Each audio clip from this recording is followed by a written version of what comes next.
Assalamualaikum warahmatullahi wabarakatuh.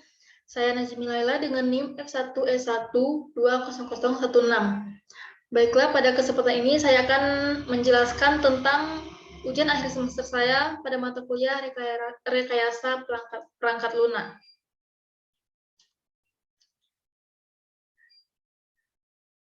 Baik, kita awali dengan studi kasus.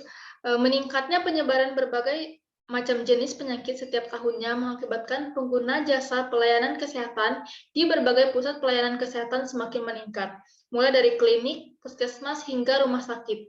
Hal ini mengakibatkan tingginya perhatian pemerintah setempat terhadap peningkatan sarana dan prasarana layanan kesehatan seperti yang dilakukan oleh beberapa dinas pendidikan, yang berupa meningkatnya pelayanan kesehatan dengan melakukan beberapa program inovasi seperti program One Puskesmas One Innovation, Mobile Care, Klinik Lansia, dan Call Center 199.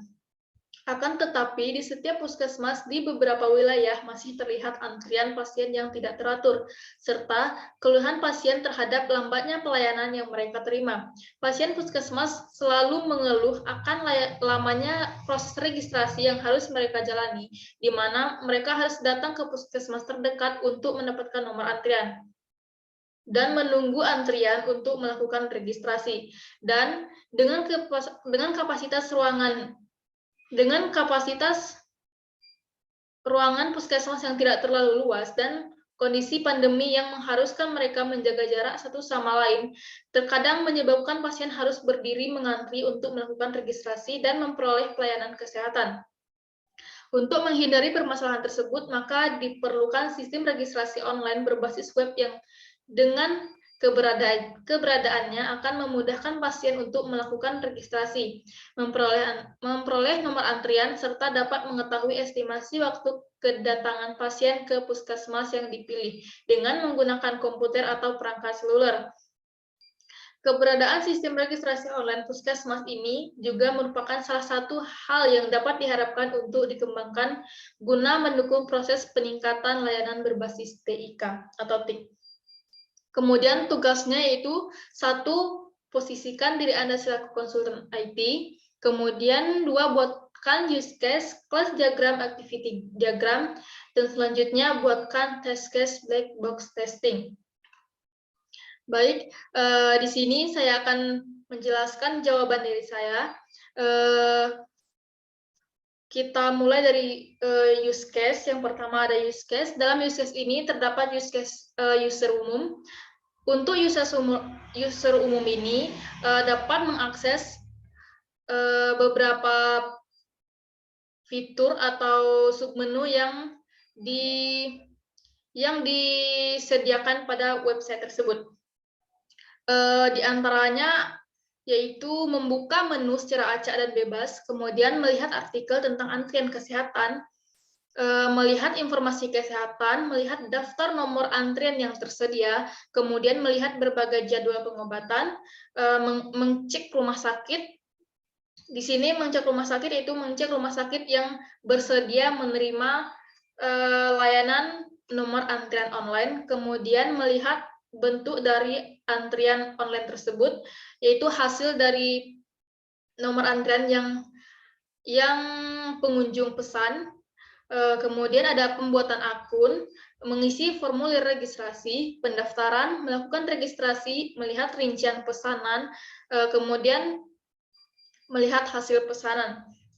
Itu adalah akses yang bisa dilakukan oleh user umum. Kemudian ada use case user anggota atau pengunjung.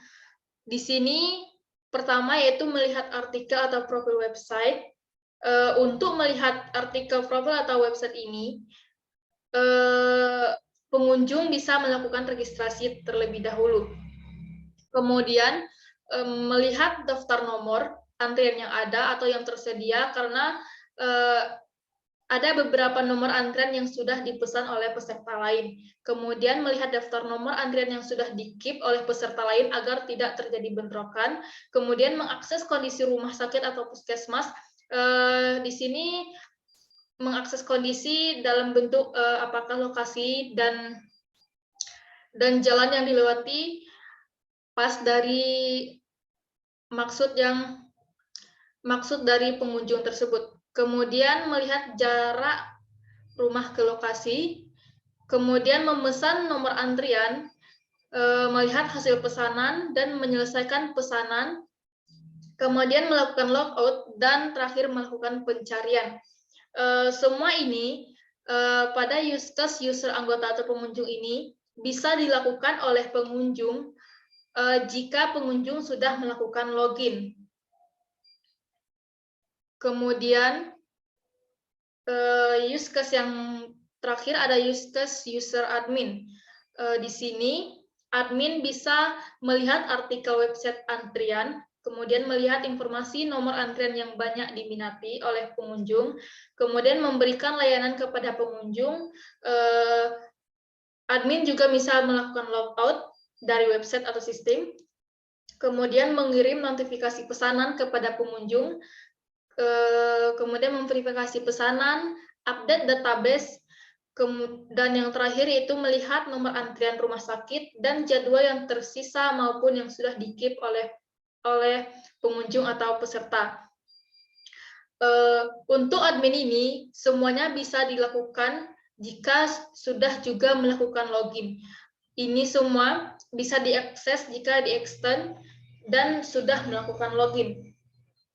Kemudian untuk keterangan use case-nya sendiri, yang pertama ada use case pertama, melihat artikel tentang website antrian dan artikel kesehatan pada halaman utama.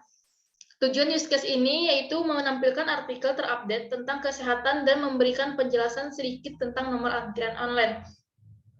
Maksudnya pada artikel ini akan memberikan penjelasan atau sebuah pengetahuan kepada pengunjung tentang apa sih antrian online tersebut dan tentang kesehatan yang sedang berkembang sekarang. Kemudian aktor dari use case pertama ini ada user umum, yaitu peserta atau pengunjung, kemudian bukan user umum, anggota atau pengunjung, dan admin. Kemudian pada use case ini sistem akan menampilkan artikel terupdate untuk melihat artikel user cukup masuk ke website. Artinya untuk melihat artikel yang terupdate tadi, pengunjung maupun admin cukup masuk ke website yang disediakan. Kemudian use case yang kedua yaitu melihat nomor antrian, daftar nomor antrian yang tersedia. Tujuannya yaitu memperlihatkan kepada pengunjung nomor berapa saja yang masih tersisa. Aktor untuk use case ini yaitu user umum, anggota, dan admin. Kemudian use case-nya, sistem ini akan menampilkan nomor antrian berapa saja yang masih tersedia. Untuk mengetahuinya, user akan mengklik chat antrian pada submenu yang tersedia. Kemudian ada use case ketiga yaitu melihat daftar rumah sakit dan jadwal yang terlampir. Tujuan use case ketiga ini yaitu memberitahu kepada pengunjung macam-macam rumah sakit yang menerima nomor antrian. Mungkin karena tidak semua rumah sakit menerima pelayanan nomor antrian online. Aktor untuk use case ketiga ini ada user umum, anggota, dan admin. Kemudian use case ini sistem ini akan menampilkan jajaran nama rumah sakit yang menerima sistem nomor antrian online. Jadi, setiap peserta atau pengunjung bisa memilih pilihan rumah sakit tersendiri dan rumah sakit mana yang akan dijadikan tempat berobat atau segala macamnya. Kemudian ada use case keempat yaitu proses registrasi dan pembuatan akun pengunjung. Tujuan use case ini yaitu mengarahkan pengunjung untuk membuat akun dan melakukan proses registrasi. Aktor dari use case 4 ini ada user umum dan anggota. Kemudian use case ini akan menampilkan arahan agar pengunjung melakukan registrasi terlebih dahulu dengan mengisi formulir yang disediakan dan membuat akun untuk mendapatkan izin akses terhadap website pemesanan nomor antrian ini. Kemudian ada use case 5 yaitu formulir. Tujuan dari use case kelima ini untuk mendapatkan identitas dari pemesan secara rinci. Jadi dalam formulir ini nanti terdapat nama, nik, tanggal lahir, alamat, nomor HP, dan data diri dari pengunjung secara rinci dan valid.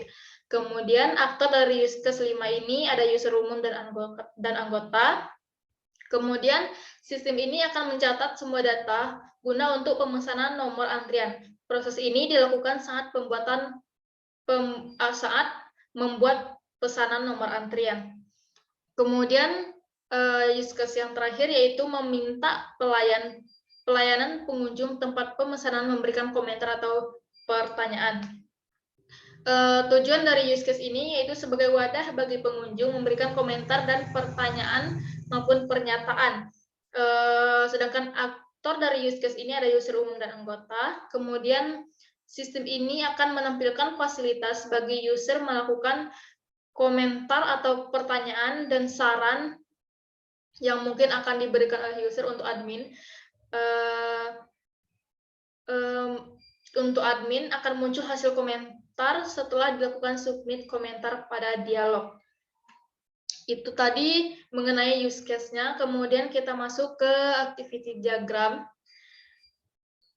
Activity diagram ini akan menjelaskan aktivitas di dalam website yang dilakukan oleh user, sistem, dan admin. Di sini terdapat 3 subjek, yaitu pengunjung, sistem, dan database. Kita mulai dari pengunjung. Pengunjung melakukan proses login, kemudian sistem websitenya akan mengeksekusi proses tersebut. Kemudian database dapat menyimpan data login dari pengunjung tadi. Datanya bisa berupa password dan username. Kemudian pengunjung setelah masuk ke sistem, pengunjung akan mengecek nomor antrian yang tersedia. Kemudian sistem akan request kepada database, kemudian database akan eksekusi dan mengeluarkan nomor antrian yang tersedia. Kemudian dari database akan melapor ke sistem dan memberikan nomor antrian yang tersedia. Kemudian sistem akan memberikan nomor antrian tersebut diperlihatkan ke pengunjung, kemudian pengunjung akan mengkeep atau memesan terlebih dahulu nomor antrian. Nomor antrian tadi ini bisa dipesan tetapi belum bisa di-keep tapi belum bisa dipesan. Kemudian dari pengunjung tadi mengkeep nomor antrian yang mereka mau, kemudian pengunjung dari nomor antrian tadi pengunjung merequest dari sistem, kemudian sistem akan request lagi ke database. Kemudian database mengeksekusi nomor antrian yang sudah di-keep oleh pengunjung tadi. Kemudian sesudah dieksekusi, database akan kembali lagi ke sistem, dan sistem merequest kepada pengunjung untuk mengisi formulir registrasi. Kemudian pengunjung diarahkan untuk mengisi formulir registrasi. Setelah pengunjung melakukan mengisi formulir registrasi tadi, pengunjung akan mengklik jika sudah melakukan registrasi, dan sistem akan merequest kepada database untuk data disimpan, untuk menyimpan data dari pengunjung tadi. Kemudian database akan menyimpan data. Jika database sudah menyimpan data, database akan kembali lagi ke sistem, dan sistem akan request nomor antrian yang sebelumnya di-keep oleh pengunjung ini. Jadi setelah pengunjung melakukan keep nomor antrian, pengunjung bisa request ke sistem bahwa dia sudah men-keep, kemudian sistem bisa ke database-nya, kemudian database mengeksekusi.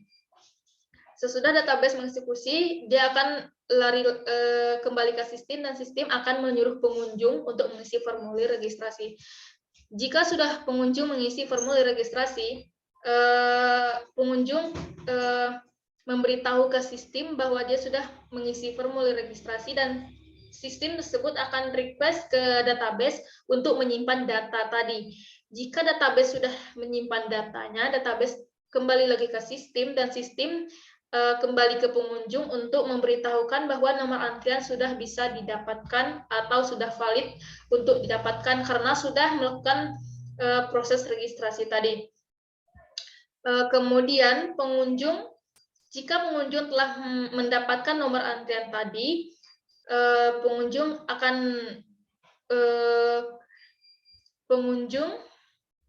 jika pengunjung sudah mendapatkan nomor antrian tadi, kemudian database juga menyimpan nomor antrian yang sudah dipesan oleh user agar tidak terjadi bentrokan pada peserta lain dan satu peserta hanya bisa mendapatkan satu nomor antrian.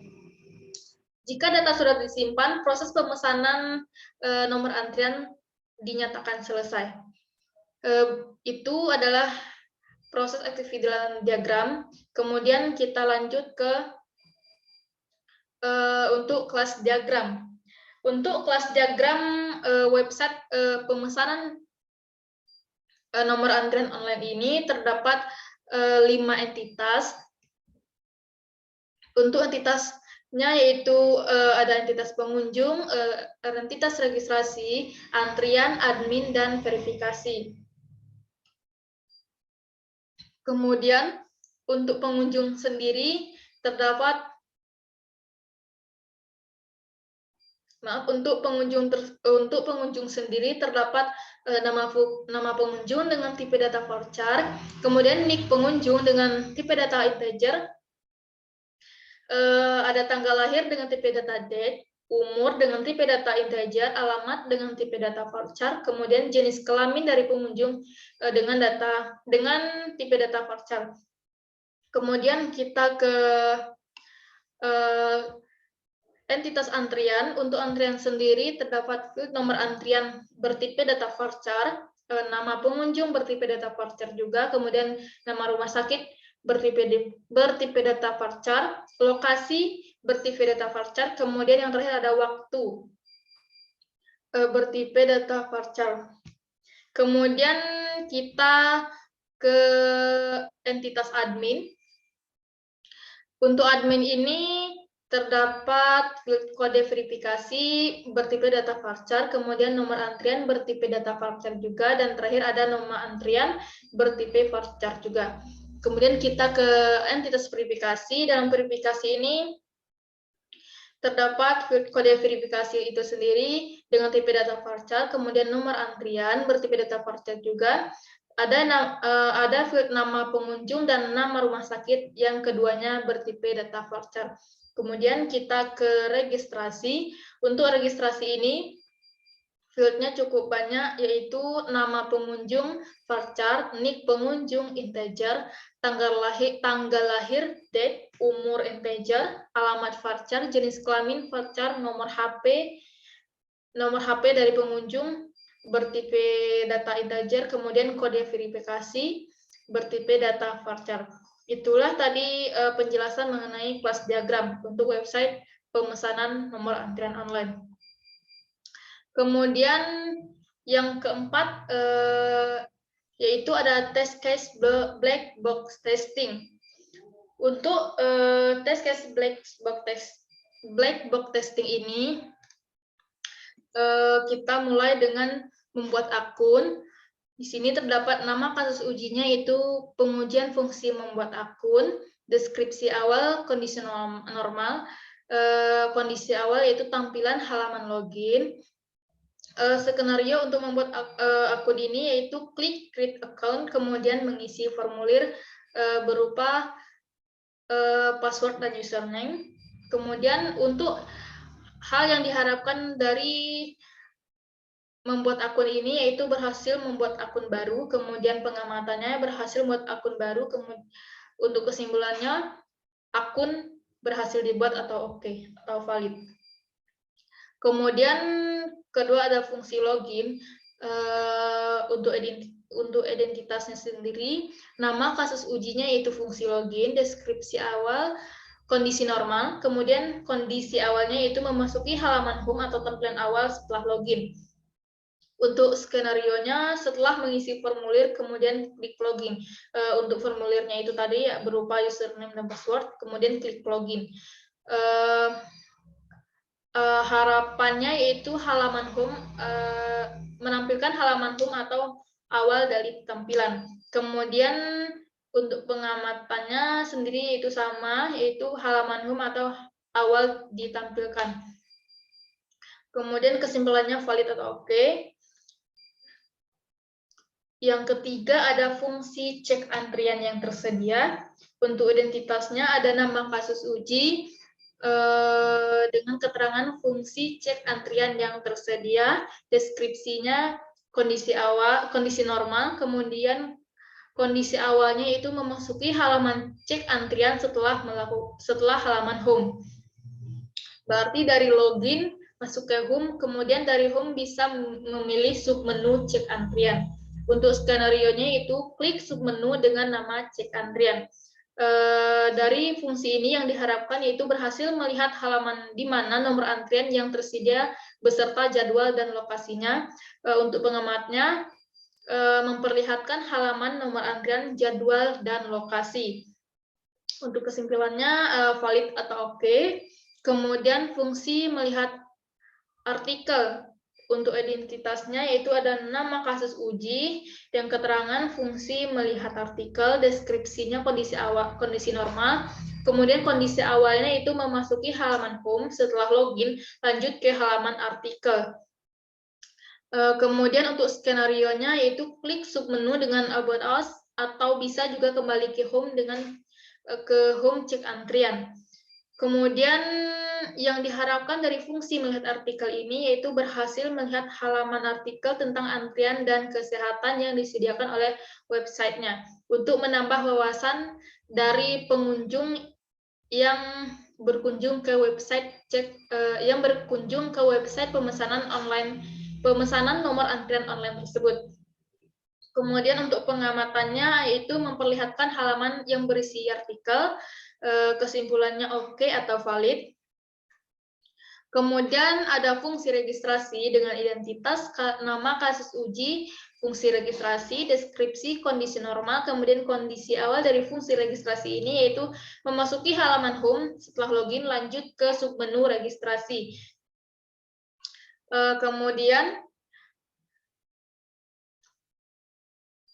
Kemudian ada skenario-nya yaitu klik submenu registrasi, kemudian mengisi formulir yang telah disediakan dan diisi dengan benar. Untuk mengisi atau mengklik submenu registrasi ini bisa dipastikan pengunjung atau peserta yang memesan nomor antrian online tersebut akan memesan nomor antrian. Jika mereka memesan nomor antrian, mereka harus mengisi registrasinya terlebih dahulu. Kemudian yang diharapkan dari fungsi ini yaitu berhasil melihat halaman registrasi dan mengisi formulir. Kemudian untuk pengamatannya memperlihatkan halaman registrasi dan berhasil mengisi formulir. Dan kesimpulannya oke atau valid. Kemudian ada fungsi cek daftar rumah sakit atau puskesmas tadi.